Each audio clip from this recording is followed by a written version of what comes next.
schedule. So we will start now. Our theme is the inclusive social protection. The new approach, introduced just in the latest month. So I would prefer to use English, yeah, because we have our interpreter here. We have 4 presenters, and then I just reminded by the organizing committee that we had to finish by 12:15, which means we have only 90 minutes. Because if we do not finish by 12:15, and then our lunch time will be only short. So we try to finish within 90 minutes. I would like to start with the first speaker, Ms. Sibling Singh from UNICEF Regional. ILO, sorry, from the ILO Thailand.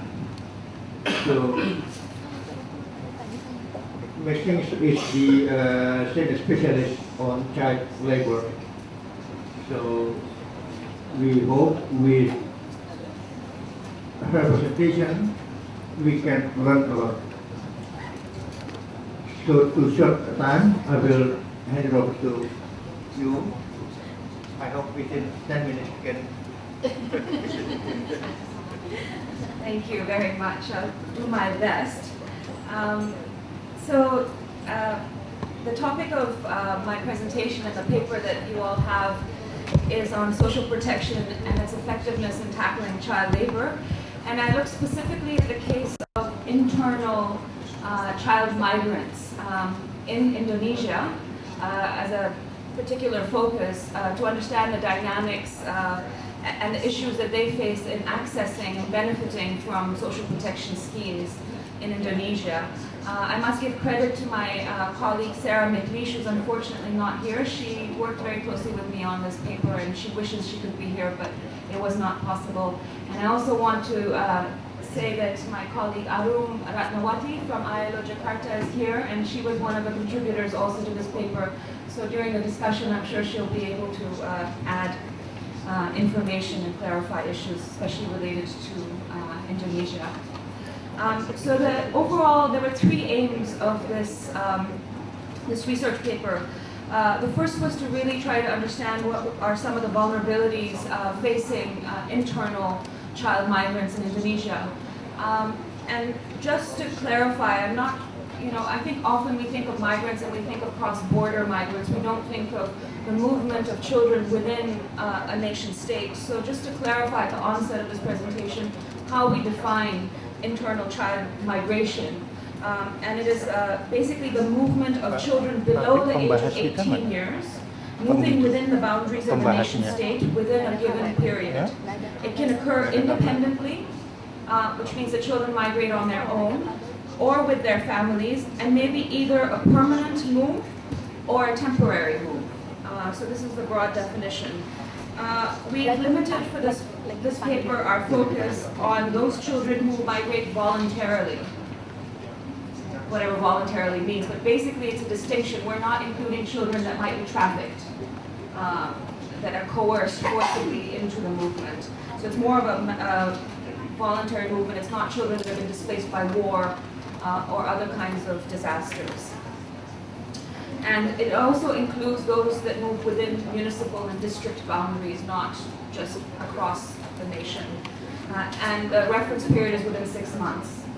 So that's just a quick definition. The second aim, if you can go back please, is to assess the current social protection provisions in Indonesia and whether they adequately respond to the needs of this particular target group. And the third aim, our conclusions and recommendations try to identify ways in which we can make these social protection schemes and Indonesia's efforts more effective in reaching this group that is very unique. So, in terms of our background, I think we all have been hearing for the last few days that social protection generally is believed to help reduce vulnerabilities, reduce poverty, and their cash transfer schemes improving children's access to schooling. So, in terms of the ILO's perspective and various studies and impact evaluations undertaken, there's a general belief that social protection, of course, has a positive effect on a reduction generally of child labor.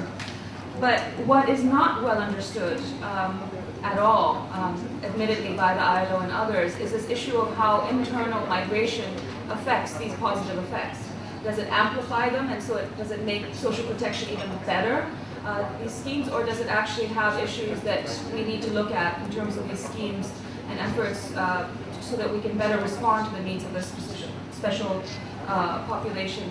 I want to also say here that there's a tendency to think that all migration is bad, and actually some of the studies we came across in looking at this actually showed that the outcome for children that were migrating, especially if they were with their parents and the parents had decent or some sort of form of decent work in the area that they were migrating to, actually ensured a better educational and health outcome. So people want to improve their lives, they move to cities where they have better access to services, there are more schools. So it usually, and can have actually very positive effects. So not all migration is bad. But we also found at the time, looking at this, that it's not uniform.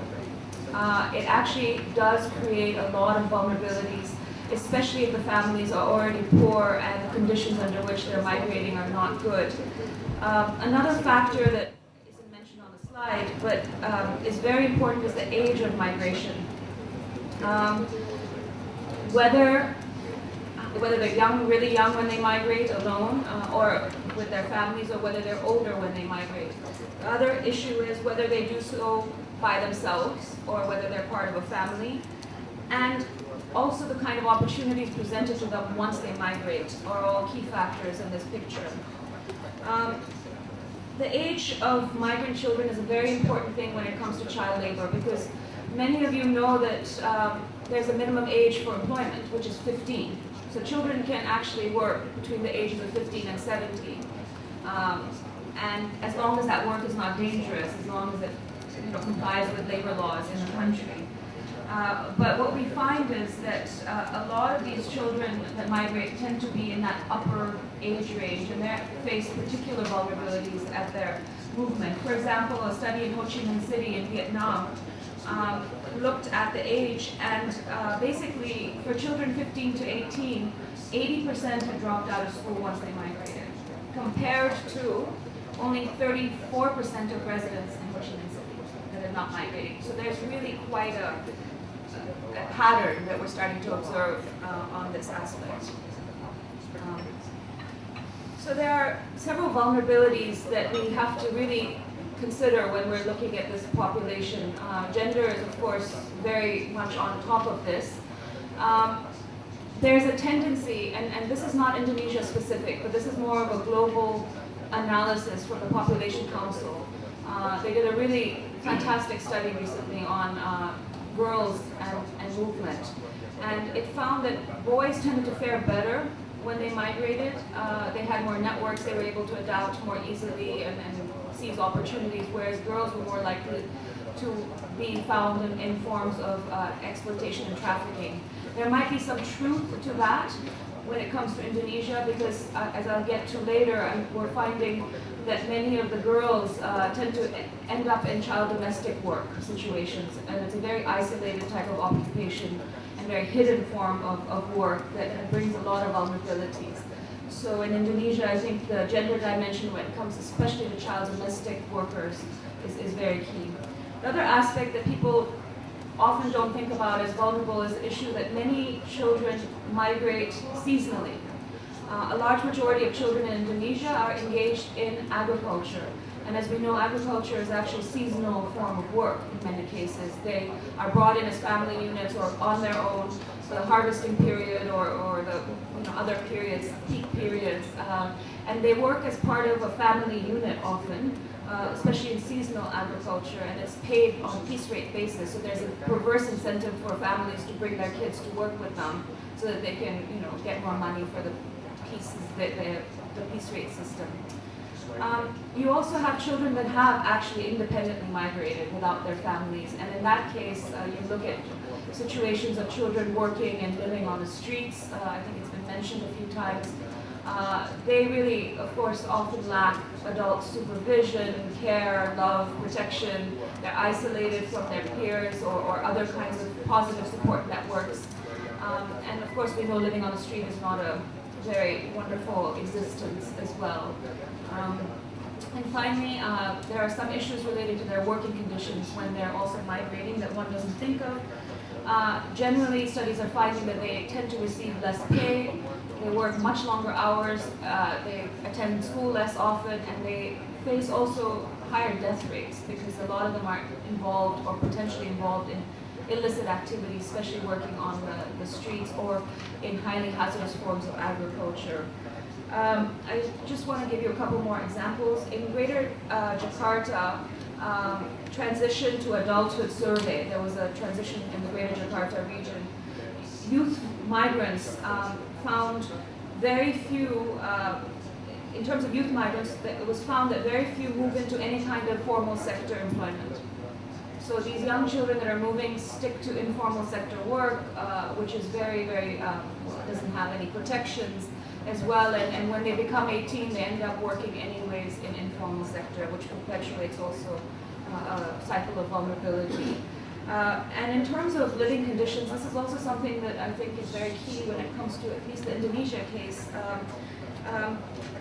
You have a lot of rural to urban migration, and many migrants tend to end up living in areas that could be considered slums or even illegal settlements, and in very crowded conditions, poor sanitary conditions. And then you have the dynamic of often local residents themselves not liking the migrant families because they're either stealing their jobs or they're exhausting the public services available. So these are also things to consider. Just talking a bit about the internal migration, it is projected that 2/3 of Indonesia's population by 2050 will be living in urban areas. So migration is not something that is going to go away. And so if we are looking at social protection and how it can be more responsive, this is the time right now to look at this very key dynamic, which has been overlooked so far. Generally, in Indonesia, for those that might not know, there are 4 million children in child labor between the ages of 5 and 17. And like I said, there are some sectors that tend to have a higher concentration of children working, which is in child domestic work, which is predominantly girls. In the urban informal economy, which includes street working children, and in some of these, shops and things, and then an agriculture sector. You probably can't see the graph very clearly on the right, but just to look, we looked at the Indonesia population housing census data, and you'll see that the girls on the right, actually on the green is the highest proportion. These are internal migrants that have changed provinces. The one in the blue are internal migrants that have changed municipalities within the province. And then, of course, the green is they're not migrants. So just if you look at the domestic workers, how few are non-migrants and how many have actually been brought from other provinces. This is just an illustration. Okay. We examined a number of schemes that are in place. I'm not going to go over them because you probably know them better than I do, and we've been talking about them since yesterday. But some of the key shortcomings that we were able to identify from this examination is that basically there's just no portability in terms of access to these schemes between provinces. So if you're my internal migrant from a different province, there's no system in place for you to access those same services that you would had you not migrated. And it becomes very much more complicated if you have certainly decentralized schemes. So you're not part of a nationalized scheme, the nationalized health scheme, for example. It makes it much more difficult. I know Jakarta has special schemes for vulnerable, social welfare schemes for kids, and it might not be transportable to other areas. The other thing is that the biggest problem is this difficulty in changing registration. Which links to a lot of the discussion points yesterday, which is the birth certificate issue still, and this ID card issue as well. If I'm not mistaken, we found that no one under the age of 17 is allowed a national ID card at this stage. So there might be a household card that lists you as a child of belonging to a certain household, that's the form of identity. But as a national ID card, there's a system that's in place, you have to be 17 and above. And that really poses a serious issue as well, because you're allowed to work from age 15 in Indonesia, as long as you work in safe environments. By law, you're allowed. So you're, in essence, actually denying these children who have the right to work from age 15, the right to access services that an adult would if they were legally working as well. So this is really a big gap, and we have to really look at the 15 to 17 age group, in particular when we look at social protection services such as formal sector social security and et cetera. And one more thing on this is that there's actually been it doesn't seem to be a very effective system of monitoring and tracking what are the outcomes. It says child labor here, but I would say it probably extends to also the educational outcomes.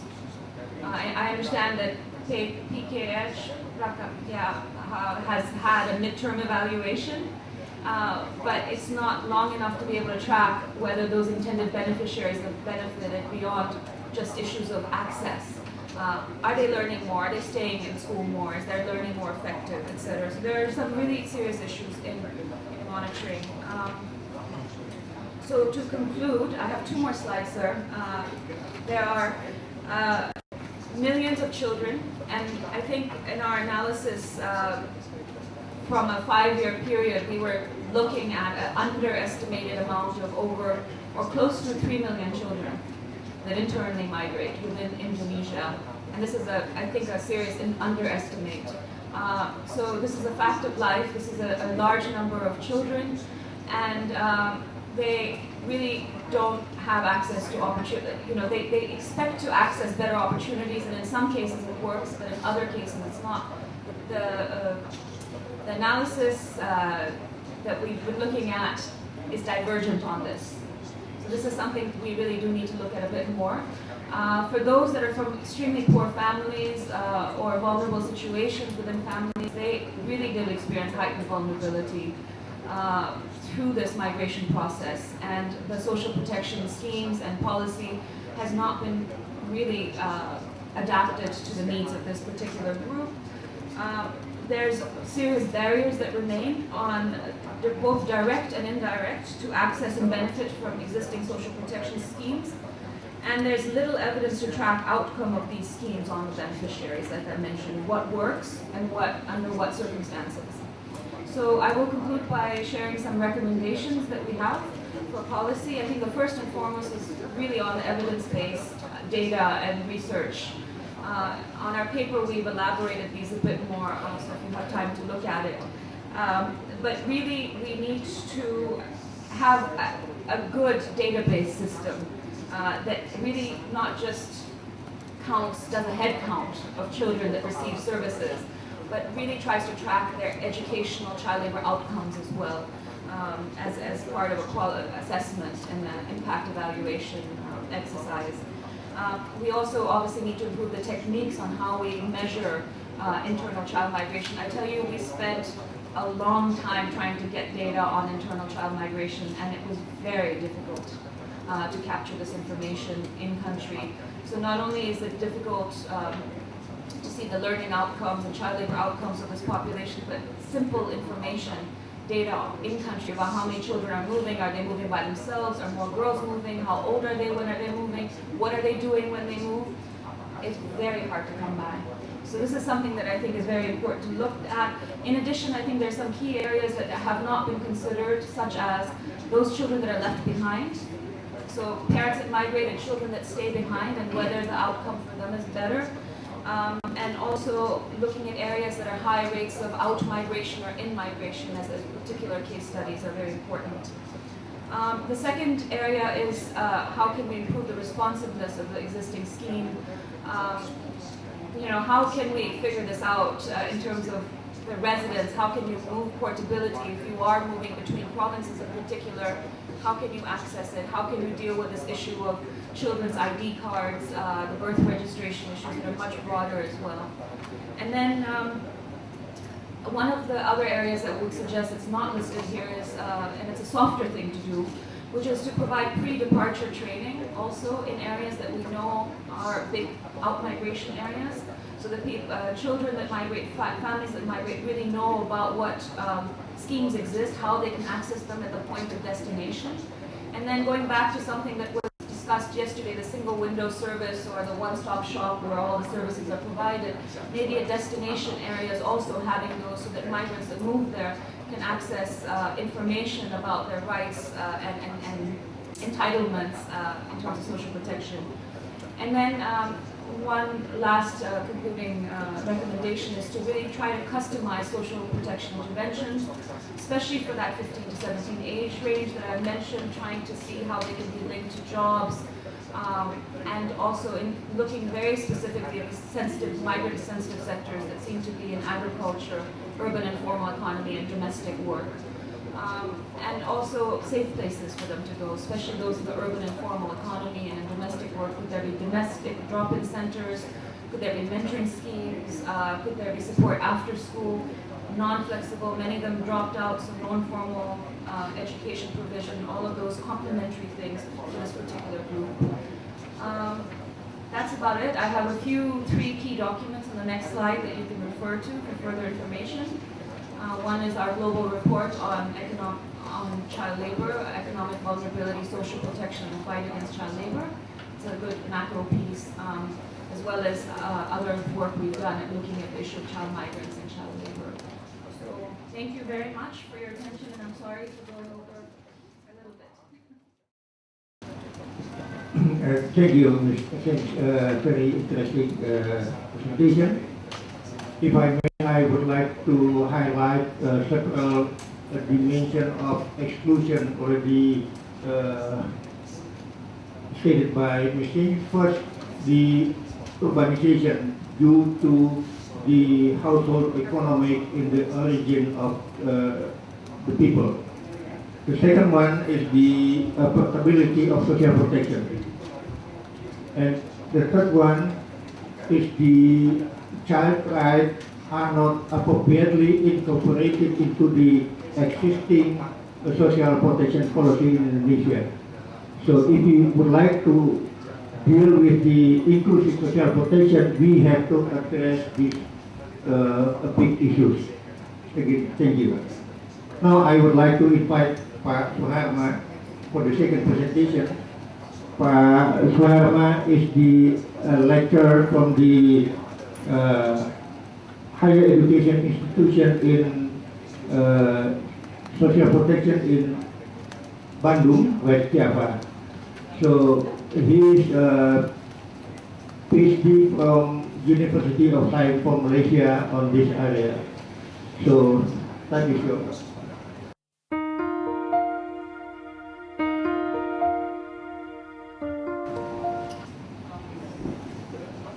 Yes, ladies and gentlemen, I'm sorry, my presentation in Indonesia.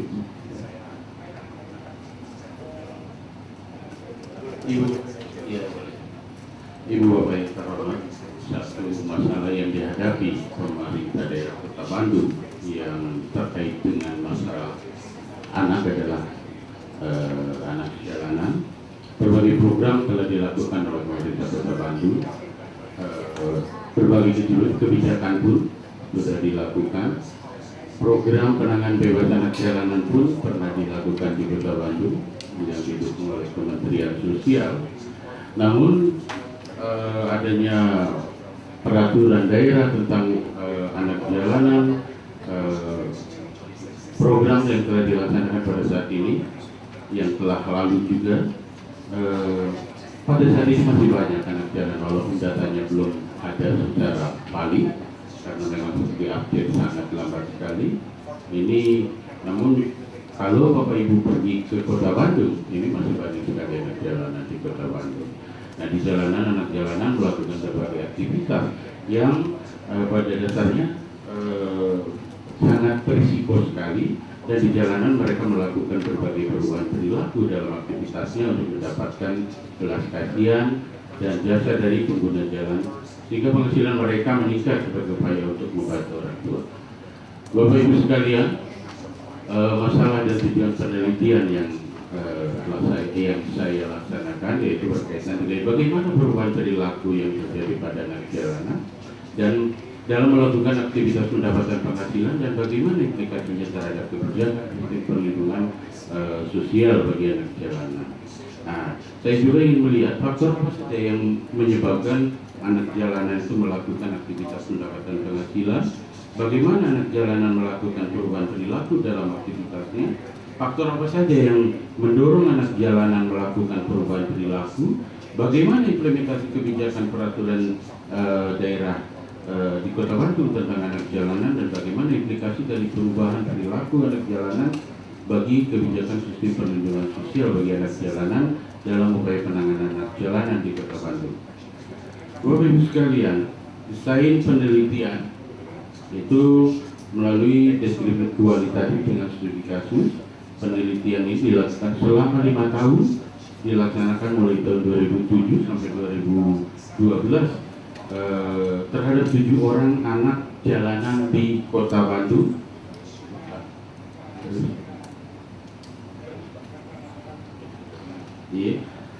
Nah, ketika penelitian ini dilakukan pada tahun 2007, informasi penelitian itu 1 orang anak berusia 2,3 tahun, 1 orang anak berusia 4,4 tahun, 1 orang anak jalanan berusia 6,2 tahun, 1 anak jalanan berusia 8,1 tahun, 1 anak jalanan berusia 10,2 tahun, 1 anak jalanan berusia 12,3 tahun, dan 1 anak jalanan berusia 14,1 tahun. Pengumpulan data melalui partisipasi observasi dan wawancara mendalam. Nah, ini pengolahan dan analisis data merujuk pada Maya dan sahabatnya. Bapak Ibu sekalian, hasil penelitian menunjukkan bahwa pada tingkat mikro, kehadiran anak jalanan di Kota Bandung sangat erat kaitannya dengan situasi anak dan keluarganya. Situasi anak dan keluarga yang berpengaruh terhadap munculnya fenomena anak jalanan meliputi perlakuan salah dan ketidakmampuan orang tua atau keluarga dalam menyediakan kebutuhan dasar bagi anak akibat dari kondisi kemiskinan. Yang kedua, anak yang lari dari orang tua atau keluarganya karena perceraian orang tua, konflik dalam keluarga, penolakan anak oleh orang tua, dan kondisi terpisah dari orang tua atau kehilangan orang tua. Bapak Ibu sekalian, bahwa kondisi kemiskinan keluarga yang diikuti oleh susahnya mencari pekerjaan dan rendahnya keterampilan orang tua menyebabkan orang tua anak jalanan memanfaatkan jalanan untuk mencari penghasilan dengan menjadi pengemis, pengamen, pedagang, pemulung barang bekas, dan aktivitas lainnya. Nah, hasil penelitian menunjukkan bahwa jika yang pertama sekali berada di jalanan itu adalah ayah atau suami, maka ia akan mengajak dan melibatkan istrinya untuk bekerja di jalanan. Selanjutnya, jika yang pertama kali itu yang melakukan aktivitas jalanan itu adalah ibu atau istri, maka ia akan mengajak suaminya untuk bekerja di jalanan. Nah, ketika salah satu atau kedua-duanya itu berada di jalanan, maka mereka akan melibatkan dan membawa anak-anaknya untuk beraktivitas mencari penghasilan di jalanan.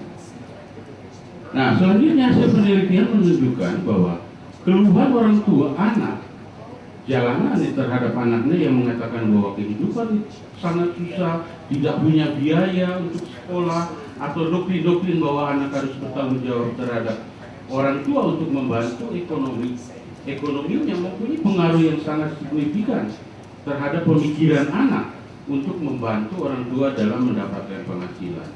Nah, kondisi tersebut menyebabkan kalau setiap anak ditanya di jalan, maka mereka akan mempunyai alasan yang sama bahwa mereka melakukan aktivitas di jalan itu adalah untuk mendapatkan penghasilan sebagai upaya untuk membantu orang tua. Nah, pada kasus lain, penelitian menunjukkan bahwa anak jalanan berada di jalanan karena sebelumnya juga sebelum mereka dilahirkan, ibu bapak mereka juga telah berada di jalanan, baik sebagai pemulung, gelandangan, pengemis, dan pedagang asongan.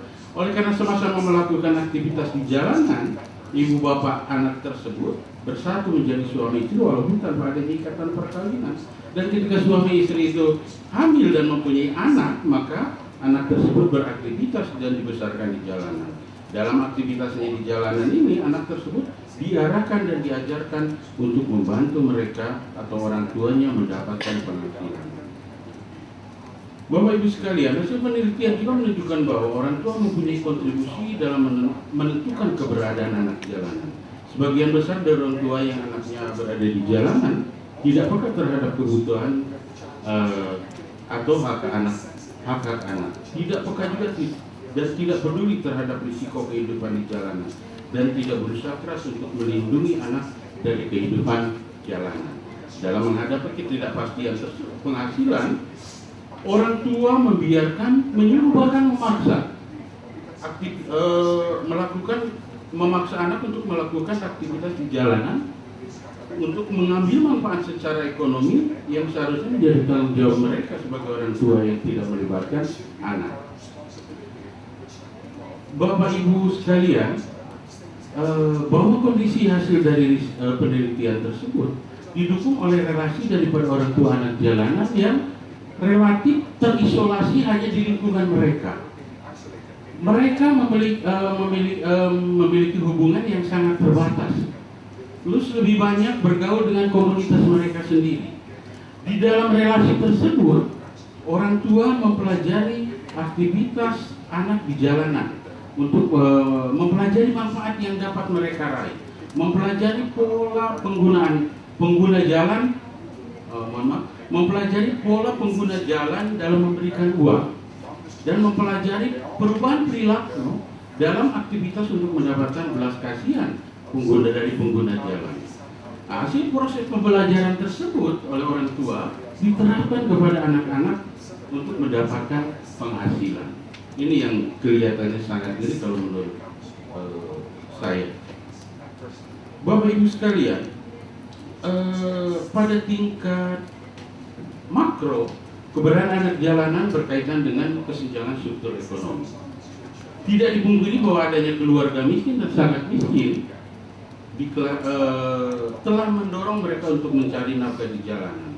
Tapi pada sisi lain, keluarga kelas menengah dan kelas kaya pun telah memanfaatkan keluarga miskin dan sangat miskin sebagai pihak atau sasaran dalam memberikan uang dengan alasan karena agama, karena sedekah, untuk mendapatkan pahala.